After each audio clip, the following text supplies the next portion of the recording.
আমার মায়ার নবীর বিবিগণ একদিন বৈঠকে বসা, আমার নবীর বিবিগণ কয় ইউসুফ পয়গম্বর অনেক বেশি সুন্দর। একজন কয় না ইউসুফ পয়গম্বর না, ইসমাইল পয়গম্বর অনেক বেশি সুন্দর। আরেকজন বিবি কয় না না না ইসমাইল পয়গম্বর না, দাউদ নবী অনেক সুন্দর।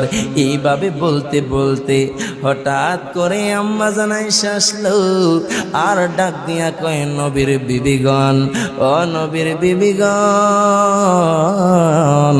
তোমরা কি জানোনি আমার নবী কেমন সুন্দর? কয় কিভাবে বুঝবো?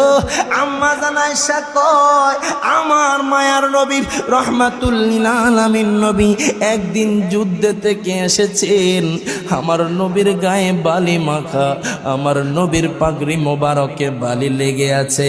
আম্মা জান আয়েশা কয় নবী গো, ও মায়ার নবীজি আপনি কি গোসল করবেন নি?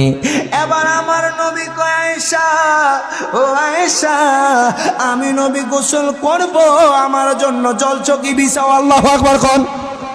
আপনারা যারা আগের মানুষ আছেন আপনারা জানেন জলচকে কি। মুরব্বী মানুষরা আগে জলচকির উপরে বৈশা দাঁড়ায়া গোসল করতো কি করতো না? আম্মা জান আয়েশা এবার আপনার নবীর জন্য জলচকি দিলেন। আমার নবী জলচকের মধ্যে বসবে, এমত অবস্থায় আম্মা জান আয়েশার বৃদ্ধাঙ্গুলি, পায়ের বৃদ্ধাঙ্গুলিটা ওই জলচকির একটা পায়ার নিচে পইরা যায়। এমত অবস্থায় আম্মা জান আয়েশা আমার নবীর শরীর মোবারকে পানি ঢালছেন। আমার নবী কয় আয়েশা আমার হাওয়া, ও আয়েশা, আয়েশা রে শোনো শোনো শোনো শোনো। কয় নবী গো কি হয়েছে? কয় তুমি কি দেখো না তোমার পাও থেকে রক্ত বেয়ে বেয়ে পানির সাথে যাচ্ছে?